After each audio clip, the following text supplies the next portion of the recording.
Chère communauté, amis stagiaires, bonsoir. Bienvenue sur notre web télé, la web télé de Cristal Chaya, ce mercredi 4 décembre 2024.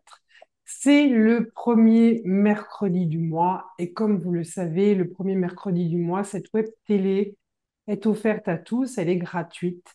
C'est aussi le premier mercredi du mois que je vais vous annoncer le sujet choisi avec le maître Cristal Chaya et que nous allons traiter tout au long de ce mois. C'est une web télé un peu particulière ce soir, puisque nous allons, en lien avec le sujet de ce mois, vous parler aussi du prochain voyage que nous allons faire pour l'ouverture et la célébration du prochain portail dans le désert de Gobi. Comme vous le savez peut-être ou vous le pressentez, le sujet abordé ce mois par le maître Cristal Chaya, ce sont les portails d'ascension et la naissance des rayonnants. Je pense que c'est un sujet adapté aussi au mois de décembre, puisque nous sommes dans le mois de Noël, dans le mois de la naissance du Christ. Aussi, je veux vous rappeler quelques événements à ne pas manquer. Après-demain, vendredi 6 décembre, c'est la Saint-Nicolas et nous ferons une masterclass sur les portails du leadership, donc une formation qui a déjà eu lieu avec une première promotion cette année que je co-anime avec Cyril Chantreau. Donc, c'est également une masterclass gratuite et nous allons parler donc du programme de l'année prochaine pour éventuellement une nouvelle promotion. Et puis aussi, je sais que certains d'entre vous se disent, oh là là, moi si je vais à ce voyage à Gobi, peut-être je ne sais pas grand-chose sur l'enseignement, peut-être que vous n'avez même pas encore lu Les Conclaves et les Mémoires d'Orion aux éditions Ariane. Eh bien, je vous recommande de lire ces livres. Je ne peux pas bloquer les inscriptions à des gens qui ne suivent pas les enseignements, évidemment, puisque pour les portails, forcément, vous êtes porteur de code énergétique. Et si vous êtes appelé à venir à un des voyages, ce n'est pas seulement pour apprécier la beauté des paysages, en l'occurrence là, Gobi, ça va complètement nous dépayser certainement, pas non plus pour tout le savoir-faire de la logistique, de l'organisation de notre partenaire Oasis Voyage, qui le fait très bien d'ailleurs, mais vous devez aussi ressentir si c'est important pour vous de participer aussi, d'entrer en connexion, en résonance avec les enseignements de Cristal Chaya. Et pour cela, sur notre site, je pense que dans les prochains jours, notre webmaster le mettra sur la page d'accueil de notre site, puisque c'est une nouveauté. Il y aura deux nouveautés ce mois-ci, mais en tout cas, une nouveauté qui peut vous intéresser, que vous soyez ancien aux enseignements de Cristal Chaya, assidu ou complètement novice et débutant. L'être solaire et l'avènement de la nouvelle humanité, c'est une formation en ligne de plusieurs vidéos de 6h30 que je vous ai concoctées pour que vous ayez vraiment une vision d'ensemble sur l'enseignement de Cristal Chaya, ce qui va vous permettre aussi, hein, si vous n'êtes pas familiarisé à cet enseignement et que vous voulez venir au voyage à Gobi, je vous recommande de suivre cette formation en ligne parce que vous aurez une vision globale de l'ensemble des portails. D'ailleurs, le dernier portail, vous le savez, c'était au mois de mai, hein, c'était le portail de Patmos. Et je dirais pour les portails, il y a un avant, une préparation, il y a pendant l'ouverture, le voyage en lui-même, et il y a après. Après, ce sont les protocoles de passage de ces portails. Et le 14 et 15 décembre, nous aurons la partie 2 sur le passage des extensions de l'occulte dans le portail de Patmos. Vous pouvez encore vous inscrire et bénéficier du replay de la première partie. Et nous vous demandons à ce moment-là d'être présent pour la deuxième partie. Alors, les informations, je vous les ai données. Vous aurez bien sûr le replay de ce soir, dès demain. Et nous allons faire procéder un peu différemment qu'habituellement. Nous allons avoir une première partie avec notre ami, le directeur d'Oasis Voyage, hein, l'Oasis l'éveil au monde, Eric Grange, que vous connaissez déjà pour la plupart d'entre vous, hein. La première partie. La deuxième partie, bien sûr, il y aura un message de Maître Cristal Chaya et toutes les questions-réponses que vous aurez besoin de poser aussi bien à Cristal Chaya, peut-être un temps, peut-être plus de logistique aussi avec Eric. Alors, sans plus tarder, je laisse la parole à Eric Grange. Voilà, bonsoir. Eh bien, merci, Shamira. C'est un plaisir de te revoir à distance. Et puis, ben, je me suis baladé dans la galerie, j'ai reconnu plein de visages familiers. Donc, ça fait plaisir de se retrouver dans la famille, je dirais. Alors, je vais vous donner quelques mots sur Gobi de manière générale. On va rentrer un petit peu dans les détails et puis on verra si c'est le moment des questions-réponses ou ce sera pour plus tard. Donc, j'ai mis, c'est curieux, j'aime bien dire comment s'est créé le voyage. Gobi était annoncé depuis des années par Crystal Chaya. Et ça fait à peu près 2 ans que je me suis dit, ben, je vais avancer sur cette destination qui est logistiquement particulière, comme je vais vous l'expliquer. Et ça n'avançait pas trop. Et une fois de plus, avec un voyage Crystal Chaya, cet été, toutes les portes se sont ouvertes et j'ai monté le voyage assez facilement avec une prestataire mongole qui m'a été recommandée par des confrères américains, des gens avec qui je travaille aux États-Unis et qui m'ont recommandé cette personne-là. Donc, j'ai monté en voyage particulier, c'est-à-dire qu'en fait, ce qu'il faut comprendre, c'est que la Mongolie est un pays immense. Il y a très peu de routes. Et donc, le choix que j'ai fait et que j'ai proposé à Shamira, c'est de ne faire de l'itinérance, donc du trajet, que quand c'est nécessaire et de faire le cœur du voyage à Gobi, où le groupe sera installé 4 jours dans un magnifique camp face aux dunes de Congo, les fameuses dunes chantantes. Donc, au niveau logistique, alors je vais pas tout de suite parler au niveau logistique, je vais quand même vous dire la sensation que j'ai quand je parle de Mongolie, parce que pour avoir le bonheur d'y être allé, c'est un lieu, pour moi, c'est le lieu au monde où j'ai le plus ressenti le contact avec l'infinité. C'est-à-dire que dès qu'on sort d'Oulan-Bator, cette ville capitale, on est immédiatement en présence de l'infinité. Nos yeux s'habituent à l'infini constamment. Tant et si bien que quand je me souviens que j'étais revenu à Oulan-Bator, le fait que mes yeux ne voient que à 10 mètres, 20 mètres de l'autre côté de la rue, ça m'avait pratiquement choqué. Et la chose que je voulais dire, c'est que pour moi, c'est le lieu sur la planète où le ciel est le plus près de la Terre. Je veux dire que j'ai cette sensation complètement irrationnelle où la grandeur du ciel épouse la majesté de la Terre. Et j'ai vraiment eu beaucoup de bonheur à parcourir ce désert de Gobi, qui est immense, hein, c'est des milliers de kilomètres carrés et qui fait que même les trajets d'itinérance que je vais évoquer deviennent juste fabuleux quand on est assis dans une voiture et qu'on voit défiler les paysages. Donc, je vais tout de suite vous montrer quelques photos. Euh, j'espère, on a fait des essais tout à l'heure avec Christian. Et alors, dites-moi si vous voyez l'image là. Oui, oui, très bien. Voilà.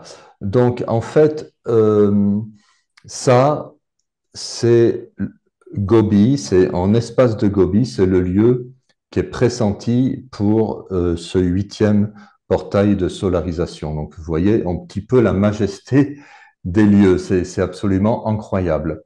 Je vais aussi vous montrer une petite vidéo. Alors, j'espère que ça va passer sur vos écrans. si vous m'entendez, c'est aussi le lieu pressenti pour l'ouverture du portail. Le moins qu'on puisse dire, c'est qu'on n'est pas encombré par les voisins. Voilà. Alors, il faut que je sorte de là par ça. Je vais encore vous montrer en autre lieu qui est juste à proximité du camp. Ce sont les fameuses dunes chantantes, c'est-à-dire qu'il y a deux, trois lieux dans le monde où l'effet du vent sur les dunes crée une fréquence sonore particulière. Et ces deux, trois lieux dans le monde, eh bien, ont chacun des fréquences sonores très différentes. Donc, prions pour que le vent vous délivre des messages. Et voilà, ça c'est vraiment le lieu du portail. Voilà, je vais vous montrer une autre photo très intéressante. Alors, pour vous montrer, euh, ici, ça va être le camp de yourte. Et quand le groupe sera installé dans ce camp de yourte face aux dunes de Condor, on voit très bien que les lieux sont très très proches. Donc il y aura très peu d'itinérance. Une fois installé au campement, on peut presque dire que c'est comme si vous aviez en séminaire de Cristal Shaya dans cette majesté du Gobi et on a prévu en voiture, mais en quart d'heure, une demi-heure de trajet pour aller sur des lieux emblématiques. Donc ça va être vraiment très très puissant là-dessus. Euh, et ça, c'est un autre lieu que vous allez faire après l'ouverture du portail, le canyon de Yolin, en remontant vers Oulan-Bator. Voilà, c'est aussi un lieu assez exceptionnel. Donc, comment les choses sont orchestrées? Je vais vous montrer une petite carte. Voilà, elle est où ma carte? Elle est là. La Mongolie, eh bien, c'est coincé entre la Russie et la Chine. Donc, pour y aller, on va partir d'Istanbul et l'avantage, c'est que la Turkish Airlines fait des pré-post acheminements de différentes villes. Donc, que vous soyez à Paris, à Bâle-Mulhouse, à Lyon, à Bordeaux, à Nantes, chacun va partir, tout du moins pour les métropolitains français, de son aéroport de proximité pour se retrouver à Istanbul pour faire le vol qui va atterrir au petit matin à Ulaanbaatar. Donc, Ulaanbaatar, ici, hop, et Gobi, c'est donc toute cette zone-là, donc à moitié sur la Chine et la Mongolie. La plus belle partie de Gobi, ça reste quand même le côté mongol, avec ces fameuses dunes, les plus grandes du monde. C'est à peu près 300 à 400 mètres de haut.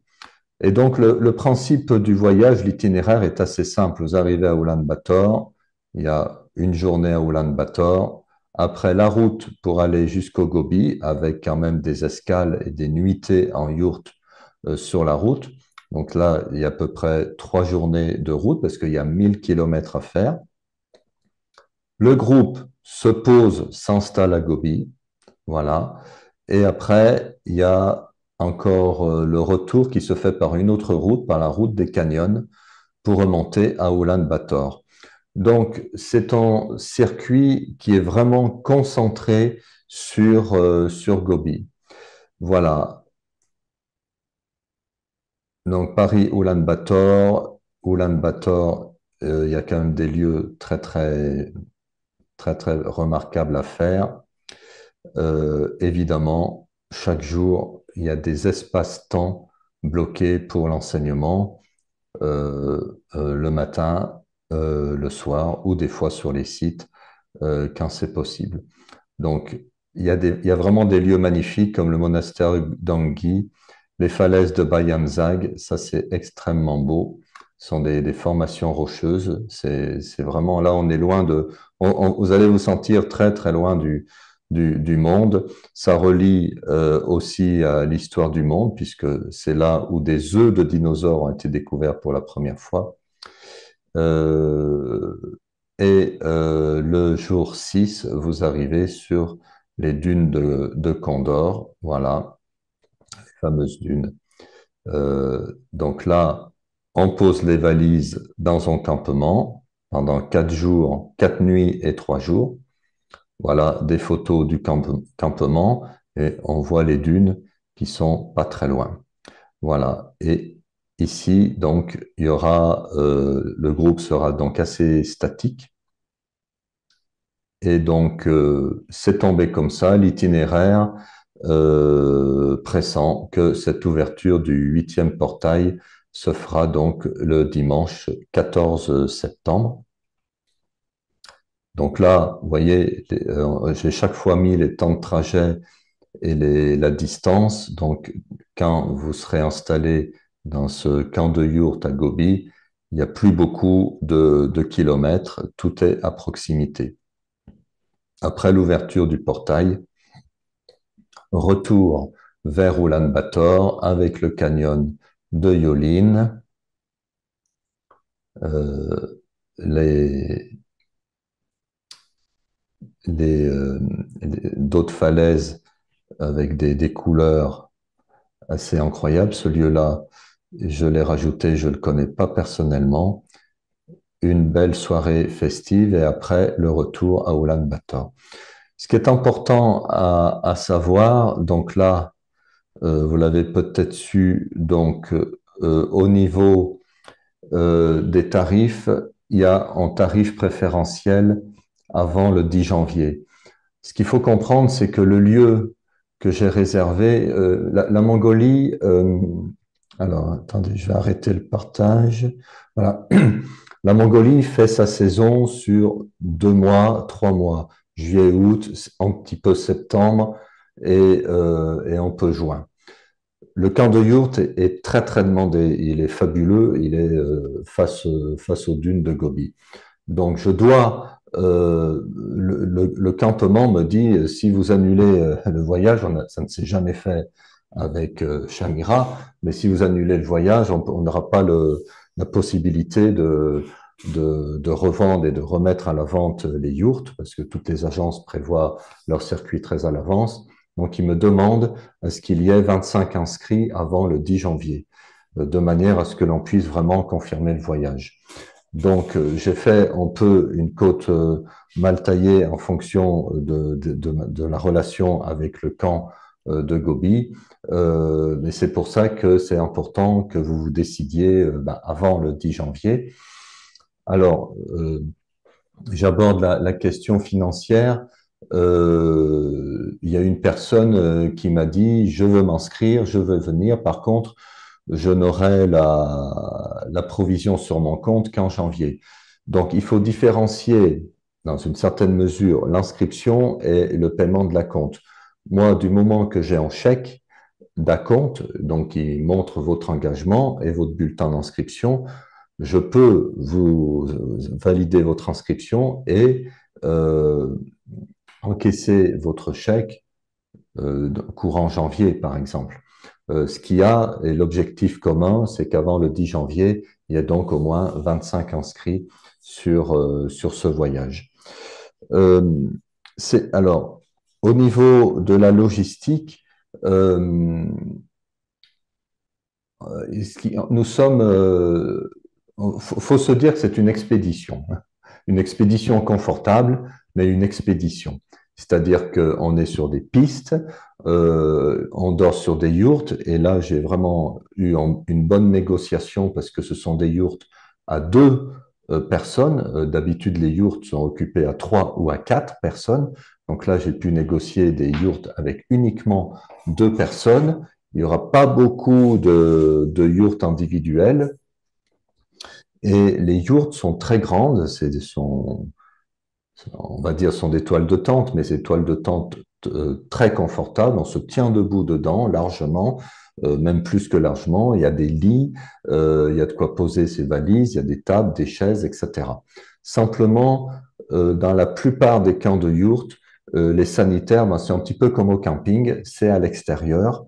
Il y a des sanitaires hommes, des sanitaires femmes, et ça fonctionne très bien. Quand on est dans le contexte, on se prête très très bien à ça. Simplement, faut comprendre que c'est quelque chose qui est plus de l'ordre je dirais de l'expédition. Et il y a cette saveur de l'expédition qui se fait quand même en sécurité, c'est-à-dire que sur les véhicules qui vont vous transporter, j'ai mis des véhicules de sécurité si des fois il y avait une crevaison ou il y avait quoi que ce soit qui se passe pour que la caravane puisse avancer. Euh, que dire de plus? Eh bien,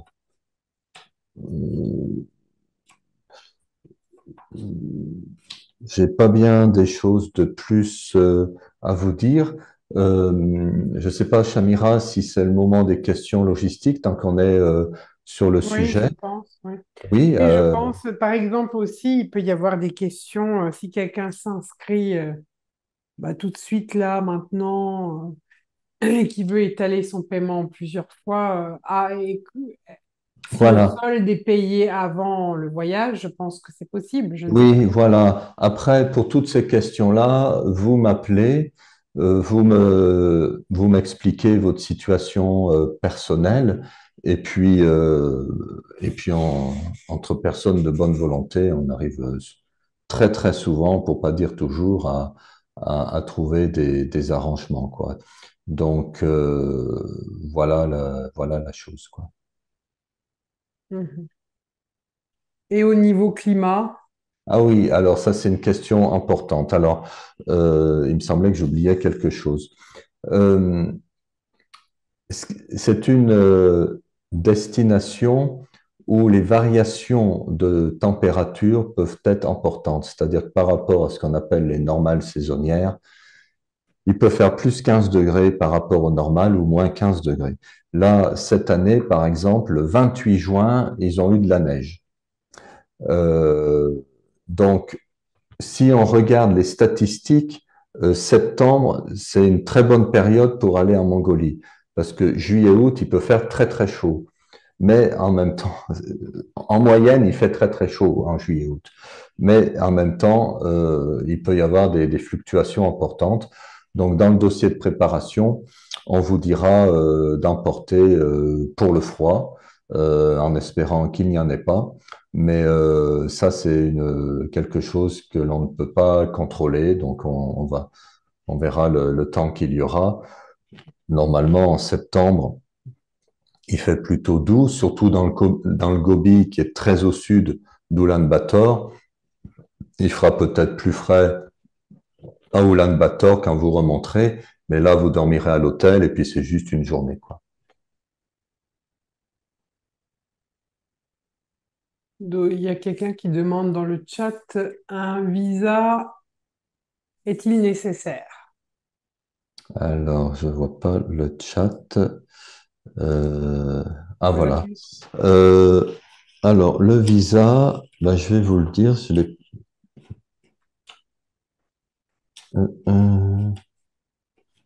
Alors, c'est marqué sur la brochure, mais j'ai pas imprimé les dernières pages. Alors, attendez. Hop, je vais regarder ça.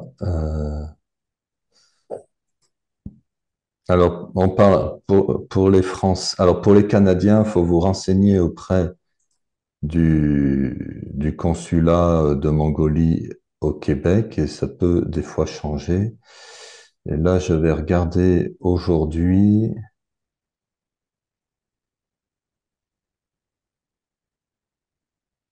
Formalité. Alors, si vous êtes ressortissant français, il faut seulement un passeport valide 6 mois après la date du retour. Donc, juste un passeport valide 6 mois après la date du retour. ça suffit. Combien peut-il y avoir de voyageurs? Eh ben, quel est le maximum de personnes pour le voyage? Je dirais, moi, C'est je un l'ai, portail. oui, C'est un portail. Il faut énergétiquement qu'il y ait quand même du monde. voilà, moi, je fais de mon mieux pour accueillir toutes les personnes qui veulent, qui se sentent appelées par ce voyage. Euh, Après, c'est sûr que si des personnes se décident 2 semaines avant le départ, quid des disponibilités aériennes, quid des disponibilités dans les yurts, ça c'est très très incertain. Donc on va, bon, on n'est pas au premier portail, loin de là. Je peux pas vraiment savoir combien il y aura de personnes pour ce voyage. Alors, est-il possible de manger végétarien? Oui, bien sûr. Dans les yourtes, c'est souvent des buffets. Et puis, ben, comme d'habitude, sur les voyages, au début, il y aura, on prendra la liste des gens qui sont végétariens et de ceux qui sont omnivores. Et puis, on fera passer cette liste aux endroits où on va manger. Que veut dire exactement la possibilité de refus des vaccins? Alors oui, ça c'est une clause un petit peu difficile à comprendre. Pourtant, c'est très simple. Je suis le seul agent de voyage en France qui propose une clause de refus vaccinal. C'est-à-dire, si il y avait une obligation vaccinale qui surviendrait entre le moment où vous inscrivez et le moment du départ, et que vous refusez de vous faire vacciner, quel que soit le vaccin, que ce soit la France qui impose un vaccin, que ce soit la Mongolie qui impose un vaccin, ça m'étonnerait beaucoup, ou les pays d'escale, à savoir la Turquie, eh ben, vous pouvez vous faire rembourser le voyage en majorité. Donc ça rassure les personnes qui refusent toute vaccination, quelle qu'elle soit, que ce soit Covid ou autre, hein, euh, pour le cas où surviendrait une obligation vaccinale sur le parcours entre votre domicile et le parcours en Mongolie. Alors, est-ce qu'il y a du chauffage dans les yourtes? Oui. Alors, c'est du chauffage façon yourte. Alors déjà, il faut voir si ça sera utile. Si c'est utile, le chauffage, c'est en poêle qui est posé dans la yourte. Et alors, ça dépend un petit peu des camps de yourte, mais je me souviens, le dernier voyage que j'ai fait, quand il commençait à faire un peu frais parce qu'on remontait vers Oulan-Bator, à 2 heures du matin, il y a des femmes mongoles qui ouvrent la yourte, la porte de la yourte, elles enquillent du bois dans le four, dans le poêle, elles allument le feu et la température monte à 30 ou 35 degrés et après elle recontinue à descendre. C'est ça, ça se passe comme ça. C'est pour ça que dans les dossiers de préparation, je vous recommanderais de prendre des habits chauds, des sous-vêtements chauds. Vaut mieux les avoir et ne pas les utiliser plutôt que d'en manquer. Est-il préférable d'emmener des sacs à dos ou des valises? C'est comme vous voulez. Je dirais, les sacs, ça peut être plus facilement maniable dans les bus. Disons que s'il y avait que des valises rigides, ça serait un petit peu embêtant dans les bus. Donc, je me dis qu'il y a des gens qui prendront naturellement en sac à dos ou en sac, d'autres des valises, et puis tout ça, ça va s'harmoniser. Donc, vous faites comme vous voulez. Non, il n'y a pas besoin de sac de couchage parce que son des lits, c'est très bien équipé. Il y a des lits, il y a des couvertures, il y a des oreillers, il y a des tapis au sol. Dites-vous que c'est comme dans une chambre d'hôtel. Voilà. En départ depuis Genève, est-il possible? Alors, est-ce qu'on peut faire? On n'a pas vu Genève, Genève-Istanbul. Après, c'est à étudier Genève-Istanbul. J'imagine que c'est possible.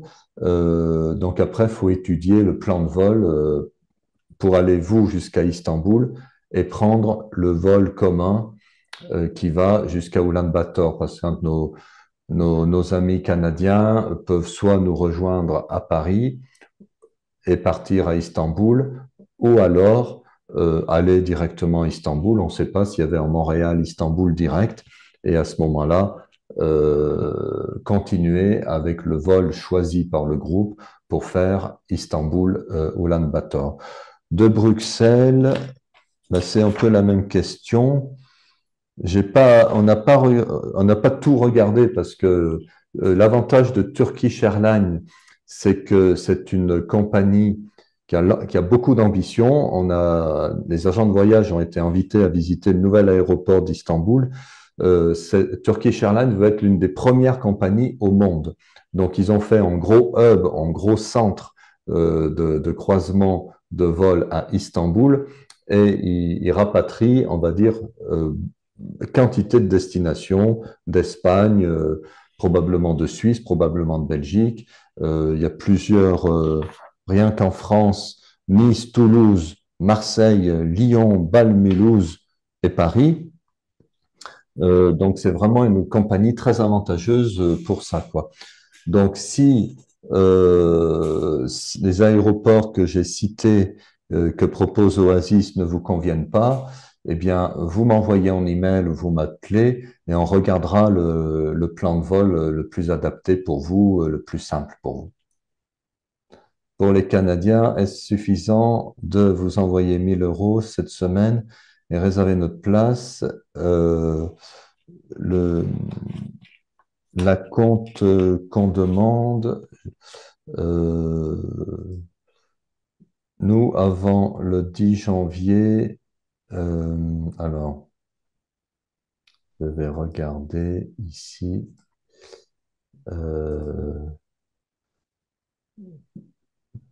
Parce que la compte sert immédiatement à bloquer les places de l'avion.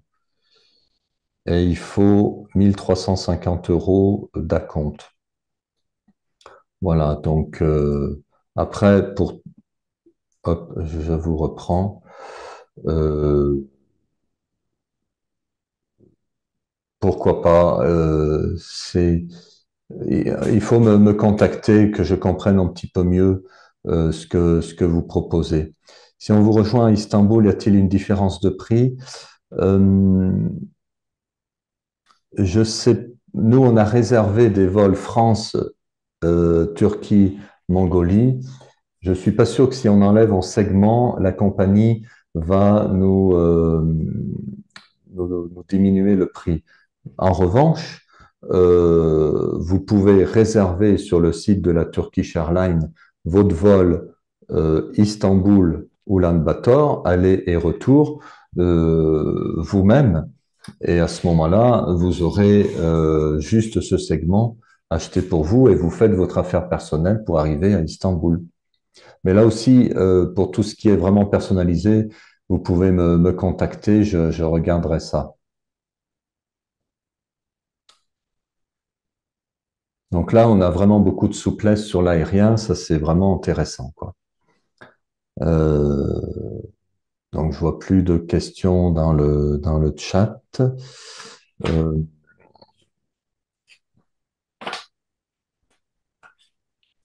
Comme d'habitude, enfin les camps de yourtes, c'est comme les hôtels, il y a 1 étoile, 2 étoiles, 3 étoiles, 4 étoiles.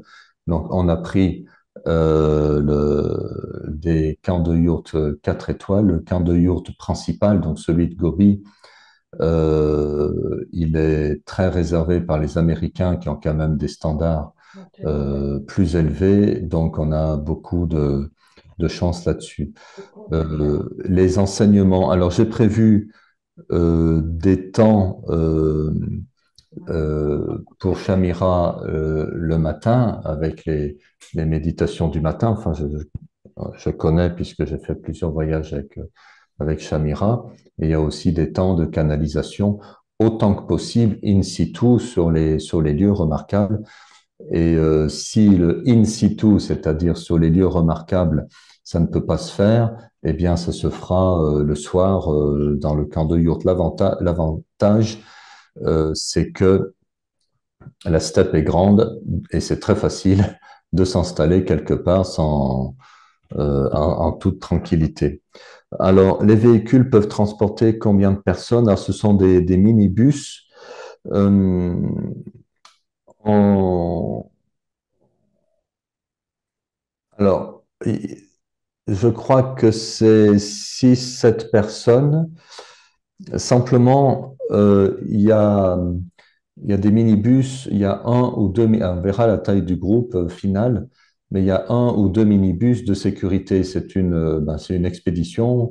On peut avoir un véhicule qui tombe en panne, on peut avoir un véhicule voilà, qui fasse une crevaison. Donc, je m'y suis pris pour que la caravane puisse toujours avancer et que s'il y avait un véhicule défaillant sur la route, eh bien, une partie, les passagers de ce véhicule puissent s'éparpiller avec leurs bagages dans les autres véhicules. C'est vraiment une caravane hein, qui va se dérouler, c'est-à-dire il y a pas mal de staff, d'accompagnateurs mongols autour de vous. C'est vraiment il y a quelque chose de très, très chouette parce que on sort vraiment des sentiers battus et il n'y a pas de téléphonie portable, il n'y a pas de Wi-Fi, il n'y a pas de réseau. Le réseau qu'il y a, c'est un téléphone satellitaire pour le cas où il y aurait besoin de quelque chose. Mais faut vraiment vous dire que vous rentrez dans un espace autre où du reste, il n'y a pas d'électromagnétisme dans l'air, ça se sent.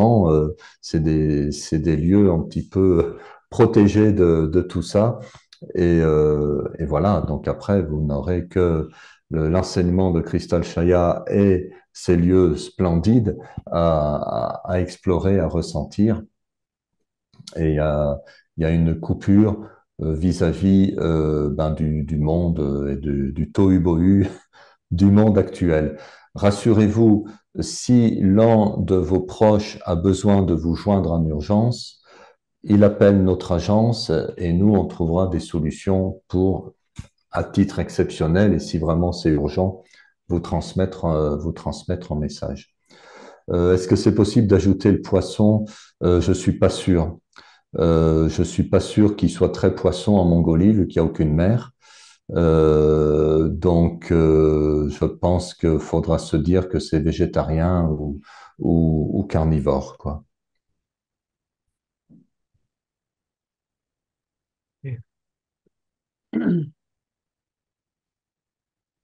Alors, si on est seul, peut-on trouver dans le groupe une autre personne avec qui partager la route? Ben oui, ça, on fait ça très très souvent. Il y a la grande majorité des personnes qui s'inscrivent individuellement le font en chambre ou en yourte à partager. Donc après, soit vous connaissez quelqu'un dans le groupe et vous nous dites je veux être avec telle ou telle personne. Et si vous ne connaissez pas du monde, ben nous, selon ma sensibilité, je fais des affectations, je regarde les âges, etc. Alors, c'est pas le cœur ne m'aurait bien dit d'aller en Mongolie, mais pour des raisons personnelles, je ne pourrai pas être du voyage sur ce 8e portail.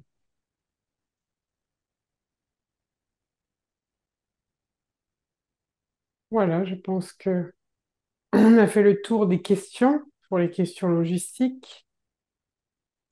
Donc, c'est important vraiment de vous manifester avant le 10 janvier, hein. Je crois qu'il y a déjà des gens qui ont pris contact, me Oui, semble-t-il. oui, oui. Voilà. Et Les puis, inscriptions arrivent. les inscriptions arrivent. Plus vite vous vous inscrivez, plus vite aussi vous pourrez fractionner vos paiements plus facilement que si vous arrivez 10 jours avant, évidemment, hein. C'est évident. Donc, je vous rappelle aussi que vous êtes, quand vous vous inscrivez, votre voyage est payé à Oasis, hein, pas à moi. Donc, tout ce qui concerne la logistique du voyage, vous vous adressez à Oasis Voyage, évidemment pas à moi. Moi, j'ai justement recours à un partenaire comme Eric et son équipe qui sont des spécialistes pour organiser des voyages initiatiques, hein, parce que vous imaginez, si j'étais seule à devoir préparer un voyage, le temps que ça me prendrait, hein, d'aller sur les lieux, de faire des repères, et puis c'est pas mon métier, hein. Chacun son métier. Moi, je suis canal, j'enseigne, Acá ça je me... transmets l'enseignement de Christelle Chaya, c'est tout. Voilà. Donc, s'il n'y a pas d'autres questions, moi, je vous propose pour ce premier live, donc, d'entamer le sujet avec Christelle Chaya sur les portails d'ascension à la naissance des rayonnances, puisque, comme je vous l'ai dit, nous sommes au mois de décembre et c'est la commémoration avec Noël, hein. C'est une fête quand même incroyable euh, qui se prépare. Je vous rappelle aussi que vous voulez venir à ce voyage. Alors, comme a dit Eric, c'est le 8e portail de solarisation, mais c'est le 11e portail d'ascension de l'être solaire. Sachant qu'il y a 12 portails et que le dernier portail, je vous le rappelle, se fera à Sedona, aux États-Unis. Depuis Patmos, c'est une nouvelle trilogie de portails, hein. Ce sont des portails qui traitent des extensions qui ne sont plus les victimes, portails de rédemption, qui ne sont plus les extensions rebelles. Nous avions 6 portails dédiés aux extensions rebelles, de solarisation, hein. Et là, nous avons 3 portails qui sont dédiés à l'occulte, à tout ce qui a créé un empêchement, un blocage dans les retrouvailles des couples parèdres, hein. Donc, c'est souvent là qu'on va toucher le karma racine de l'être solaire. Vraiment, ces portails, ce sont des étapes initiatiques, hein. À chaque portail, moi personnellement, avec mon être solaire, il y a eu des initiations importantes, des temps d'intégration, des temps d'adombrement. Aujourd'hui, mon être solaire est vraiment présente. Et par rapport au prochain portail, justement, j'ai vraiment maintenant été formée pour activer la Kundalini, mais ce n'est pas juste une activation, il ne faut pas confondre avec montée de Kundalini, mais je ne travaille pas que sur le prana, faire à faire circuler le prana dans votre sushumna actuel. Pendant ces voyages sonores, je travaille sur tout ce qui a été bloqué dans le canal sushumna, mais des extensions qui sont en lien avec l'occulte. Donc, c'est encore un travail à un autre niveau que je fais. Et à ce sujet-là, dès la semaine prochaine, vous aurez accès, d'ici quelques jours, sur le site, à des activations de Kundalini en ligne, avec des voyages sonores et la transmission de Shaktipat. Parce qu'il y aura beaucoup de Shaktipat aussi à Gobi, hein, de transmission d'énergie. Comme nous serons en plein désert, vous l'avez vu, hein, avec des dunes chantantes, eh bien, nous aurons aussi des espaces d'enseignement qui seront plus longs et une configuration de portail qui, à mon avis, sera quand même assez euh, complexe au niveau de la géométrie sacrée. C'est comme ça que je le pressens. Je n'ai pas encore reçu la géométrie de ce portail, mais je peux vous proposer maintenant donc de avoir un moment. Alors c'est vrai que cette web télé elle est un peu plus longue que d'habitude parce que on a parlé de la partie terrestre logistique. Je vous rappelle aussi vraiment, hein, ça c'est déjà en ligne dès ce soir. Ce sera mis plus en avant sur le site, sur la page d'accueil dans les prochains jours, mais vous pouvez trouver dans la rubrique événements l'être solaire et l'avènement de la nouvelle humanité. C'est une formation en ligne. J'ai un prix promotionnel jusqu'à Noël. Vous avez 6h30 d'enseignement avec plusieurs vidéos, hein. C'est pas 6h30 d'un coup, hein. C'est fragmenté, c'est très digeste, c'est entre 20 et 30 minutes par vidéo. Vous avez 6 heures d'enseignement où vous comprenez vraiment l'ensemble de tout ce qui se passe et l'évolution de certains codes involutifs dans les portails.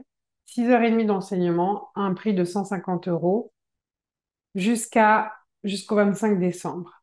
Après le 25 décembre, pour les abonnés de la web, ça restera à 150 euros. Pour les non-abonnés, 180 euros.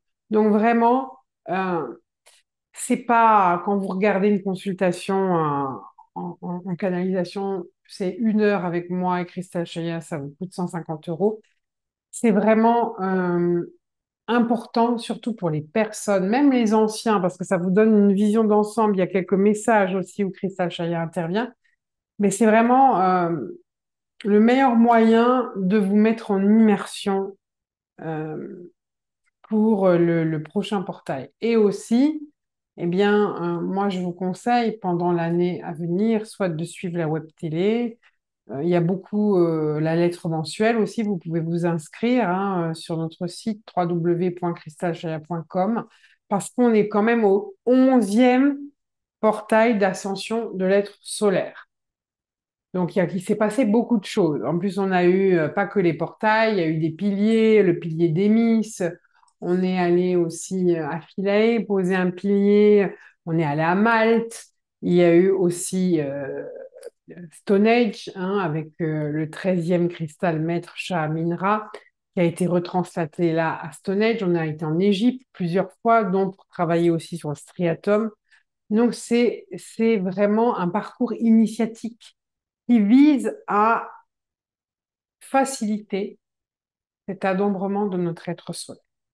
Donc maintenant, je vais laisser un espace à Cristal Chaya. Ce ne sera pas très long, mais quand même quelques éléments qui sont importants que vous puissiez entendre pour ce futur voyage dans le désert de Gobi. Et je remercie Éric Grange et Oasis Voyage vraiment de contribuer finalement à l'ouverture de ces portails dans le monde. Hein. Je me souviens que je ne connaissais pas Éric Grange lorsque je suis allée activer le premier portail. Ça a été très difficile parce que la personne avec qui à ce moment-là faisait le travail avait une organisation un peu chaotique. Certains s'en souviennent. Et je me suis dit, oh mon Dieu, les maîtres, si vous voulez que j'aille ouvrir des portails dans le monde, aidez-moi, parce que moi, je ne sais pas comment faire.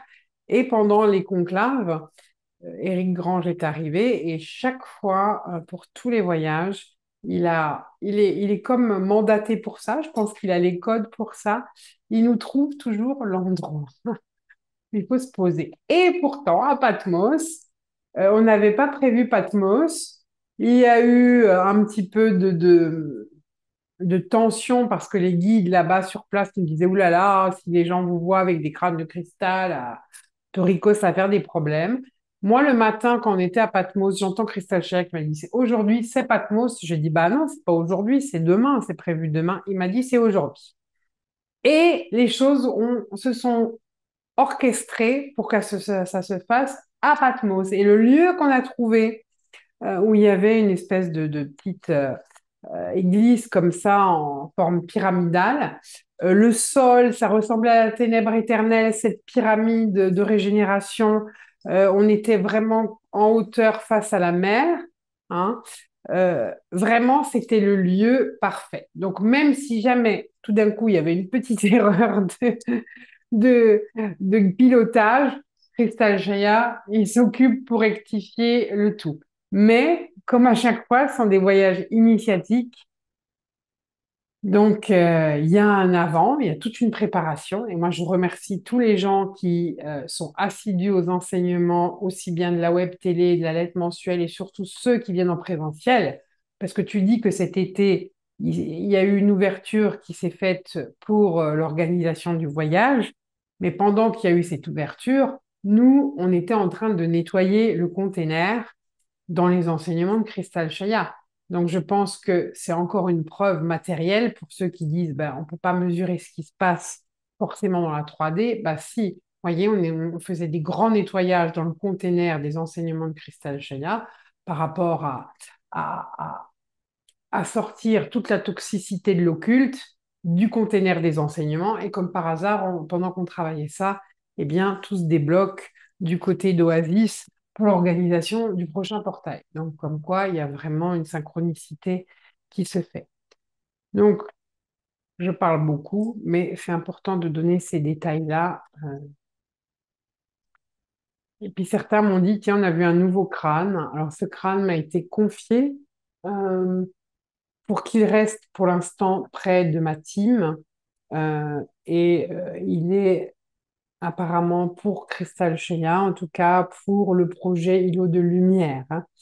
C'est un très très gros crâne. Pour l'instant, j'ai pas encore eu le temps de bien travailler avec lui, mais la première indication qu'il a donnée dès que je l'ai reçu, c'est Master of Crowd. Hein, c'est un maître des foules, donc c'est un crâne qui est là pour diffuser aussi, hein, les enseignements. Voilà, on va pouvoir lancer la musique et laisser un espace à Crystal Shekhar.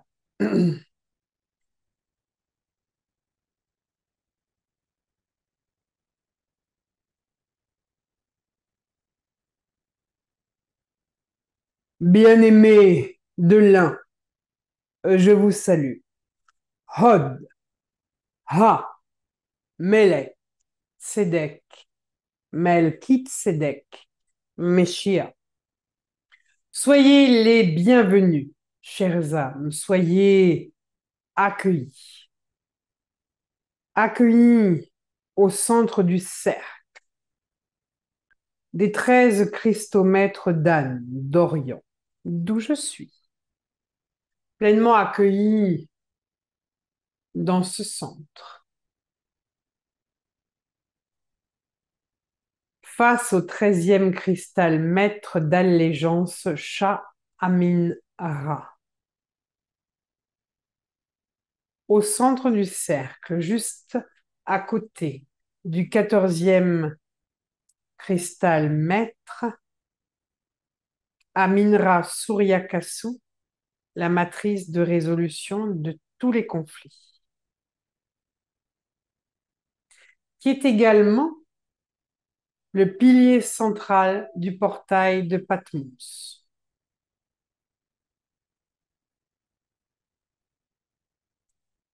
Ressentez les fréquences qui vous entourent.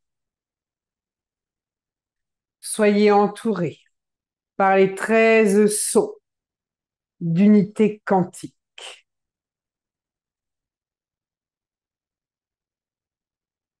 Je suis Cristal Sheya, maître d'enseignement et de rigueur. Un Melchizedek de la fraternité dorée d'Orient. Et je viens vers vous, humains de la Terre, pour vous accompagner dans ce processus d'ascension, dans ce besoin d'intégration mémorielle et cellulaire, dans ce processus d'adombrement, d'incarnation et de naissance de l'être solaire. Chères âmes, nous avons commencé la célébration, l'ouverture de cette dernière trilogie de portail à Patmos. Alors bien sûr, ça n'était pas le portail initial, puisque nous pensions aller en Israël et les événements ne nous ont pas permis pour le moment de nous rendre en Israël. Mais nous irons pour ce deuxième portail de cette trilogie vers Gobi, comme cela est prévu. Parce que l'endroit est propice pour le travail qu'il sera à faire. En 2025, vous serez dans une année très particulière. Tout d'abord parce qu'il y a, bien sûr, depuis là le mois de novembre, il y a Pluton qui entre en Verseau et qui va faire des changements au niveau du collectif. Il y aura des directions à prendre en 2025. Certaines configurations planétaires du début janvier 2025, eh bien, ces configurations vont ressembler étrangement à des configurations planétaires que nous avions juste avant la Deuxième Guerre mondiale. Mais je peux vous assurer que même si certains voudraient amener des conflits, eh bien, il y a précisément aussi le rayonnement de tous ces portails d'ascension qui vont permettre à ceux qui le souhaitent vraiment d'aller vers cette voie qui est la voie de pérennisation de la race humaine, une voie d'ouverture, une voie de naissance pour les rayonnants. Car vous le savez bien, vous ne voulez pas un futur où les machines prennent toute la place. Déjà aujourd'hui, vous avez beaucoup d'éléments qui sont gérés à travers des machines, des ordinateurs. Et dans certaines strates, il y a même des ordinateurs qui sont quantiques. Vous voulez revenir à vous-même, à plus de simplicité, à plus d'authenticité. C'est le voyage aussi qui va vous permettre d'entrer en lien avec cette divine présence. Je suis et la part la plus rayonnante de votre être solaire. Car, comme je vous l'ai déjà expliqué lors de séminaires, dans les enseignements, actuellement, avec les extensions de l'occulte, qui se rapprochent au fur et à mesure que l'être solaire descend, hein, vous contactez de plus en plus le karma racine, et ces extensions, eh bien, elles viennent se placer de plus en plus dans votre champ astral, touchant, exacerbant certaines de vos émotions, et puis aussi au niveau éthérique, voire même physique. Comme elles sont là, beaucoup plus proches dans votre aura, eh bien, en fonction de formes pensées que vous pouvez recevoir, de personnes que vous connaissez, euh, ou que vous ayez aussi des informations liées au collectif de l'humanité, eh bien, selon les émotions que cela va éveiller en vous, vous pouvez activer ces programmes de l'occulte. Et malheureusement, si ces programmes sont actifs et que vous ne prenez pas conscience de ce qui se joue, eh bien, à ce moment-là, vous créez une réalité dans votre tridimensionnalité en lien avec cet occulte. Et tout le travail va consister à un nouveau saut quantique, un saut quantique qui va vous demander d'aller traverser, véritablement sortir de cette ténèbre éternelle, sortir des addictions à la souffrance pour entrer dans ce champ de conscience de l'être solaire rayonnant. Et son environnement est tout autre. C'est l'environnement des maîtres ascensionnés. Si vous arrivez vraiment à entrer dans ce niveau de conscience des rayonnants, vous allez radicalement transformer vos propres réalités de votre royaume intérieur et aussi les réalités de votre monde, car il est grand temps de reprendre les rênes de votre planète, de reprendre votre pleine souveraineté fondamentale. Alors, bien sûr, qu'est-ce que nous allons donc nettoyer qui impacte le collectif? Dans la ténèbre éternelle, il y a eu des mélanges de codes. Mélanges de codes entre êtres solaires et aussi euh, des codes qui ont été volés, copiés, si je puis dire, même à des rayonnants. Avec ces mélanges, à travers le souffle, eh bien, cela a généré des faux codex, c'est-à-dire qu'il y a eu des perturbations des géométries sacrées. Si je regarde en vous de façon individuelle, vos taurus ne sont pas forcément votre tore, hein, l'énergie qui contient toutes vos géométries sacrées n'est pas forcément euh, bien calibrée. Il peut être distorsionné. Le taurus, la grille cristalline de la Terre, peut être aussi affectée. Quand nous retournons donc à l'origine du problème, dans la ténèbre éternelle, à travers vos extensions, eh bien, nous rééquilibrons aussi bien le torus de la Terre, le torus du corps collectif de l'humanité solaire et le torus des individualités. Et lorsque votre torus, lorsque les géométries sacrées se rééquilibrent jusque dans votre ADN, eh bien, vous êtes beaucoup plus en mesure d'accueillir, de vivre un début d'adombrement de votre être solaire. Ces parasitages dans vos géométries sacrées sont liés à d'anciens parasites qui ont été mis dans votre canal Sushumna, qui sont allés jusque dans le coccyx. Et avec ces fausses géométries, il y a des codes qui se sont créés à cet endroit du bassin, hein, le bassin qui contient l'énergie pranique.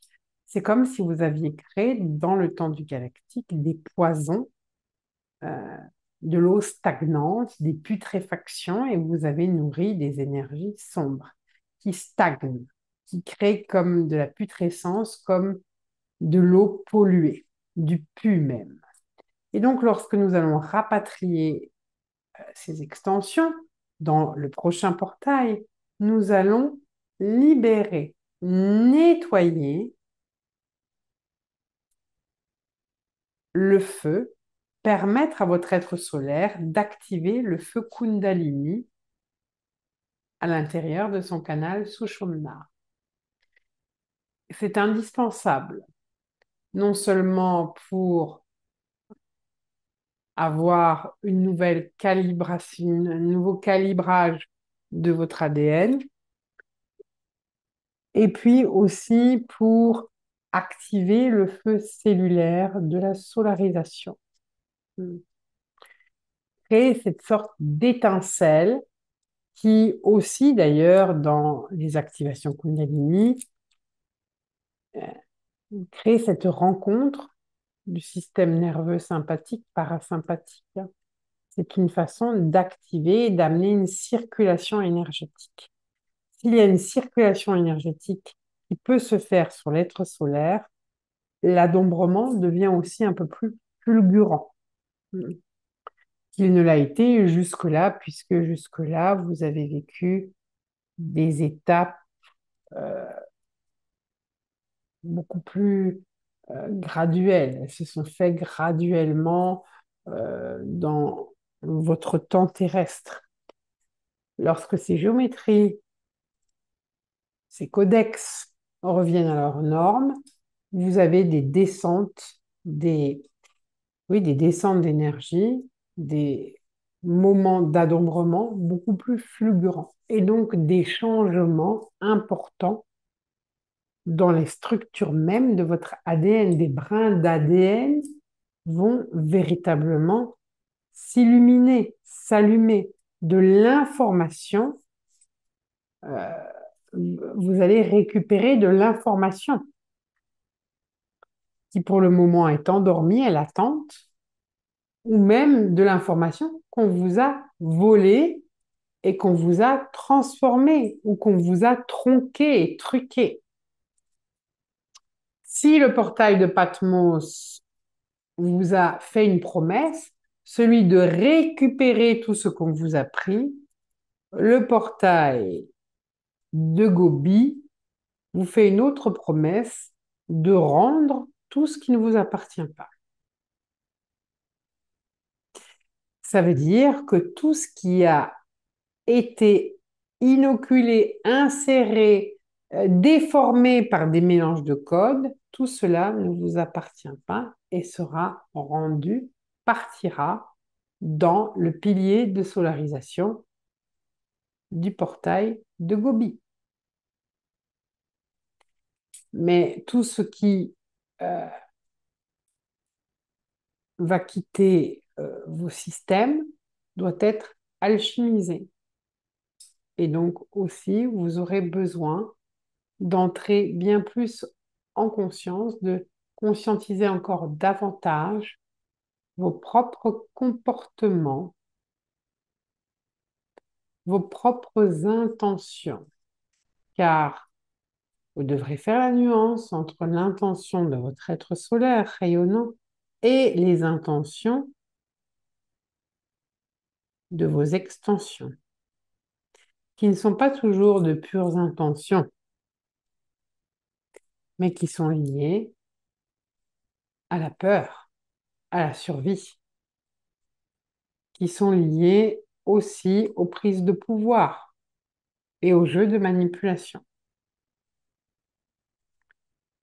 Donc, il y aura des parts d'ombre qui seront encore mises à jour pour être alchimisées, pour que vous puissiez devenir pur comme du cristal et recevoir tous les codex de vos êtres solaires pour activer les cobras de solarisation qui vont transformer radicalement et purifier les champs de conscience non christiques qui circulent autour de cette planète et qui parasitent, entravent et ralentissent l'évolution de l'ensemble de cette humanité et de plusieurs humanités qui sont rattachées à la Terre et qui évoluent aussi parallèlement avec la Terre à travers l'information qui vous lie, l'information de votre ADN. Comprenez cela car cela est. Voilà ce que je voulais vous dire dans cette première rencontre pour ne pas vous surcharger d'éléments et d'informations. Le plus important, c'est que vous puissiez pratiquer, avoir des pratiques, des rituels pour sortir de l'inertie dans laquelle quelquefois vous êtes, cette inertie qui vous rappelle ô combien vos extensions de l'occulte sont encore en agissantes, puissantes et inconscientes. Hein. Euh, le mouvement, pouvoir traverser les émotions de vos extensions, que ces émotions puissent être recyclées, transcendées, et puis le mouvement aussi pour libérer tout ce qui a été créé à l'intérieur des extensions dont le prana a été bloqué et a généré ces sortes de putréfaction de vases et je dirais euh, de matrices à, à créer des codes involutifs. Nous allons donc œuvrer pour libérer tout cela. Car ce qui a été créé il y a très longtemps de cela, bien avant que vous n'arriviez sur Terre, se guérit, se traverse, se transcende ici, dans votre humanité, dans ce plan de dimension, pour ensuite informer d'autres humanités qui vont s'engager sur cette voie d'évolution et donc vous serez les gardiens, les guides, les enseignants, les instructeurs. Chères âmes, en tout cas,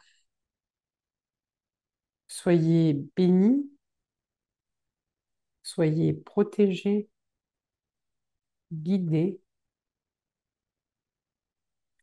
et comprenez aussi que actuellement, vous allez encore vivre par moments des changements radicaux, soudains, inattendus. Cela fait partie d'une remise à la norme. Et même si cela vous paraît injuste ou violent ou soudain, c'est une remise à la norme.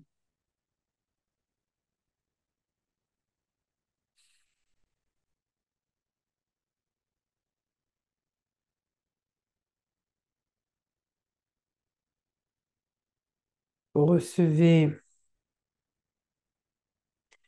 dans votre cœur, dans votre troisième œil, Aminra Suryakasu, Aminra Suryakasu, Aminra Suryakasu, le sceau de la matrice de résolution de tous les conflits.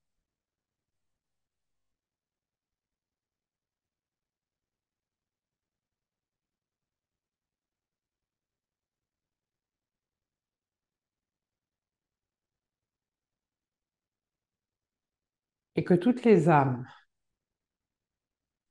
qui ont besoin d'être présents pendant l'ouverture de ce prochain portail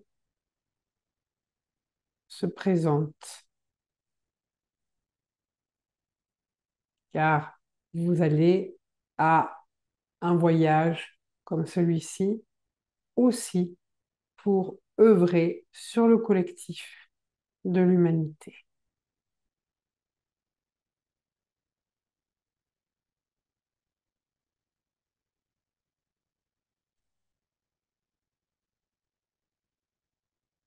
Soyez bénis. Om Shanti Shaya.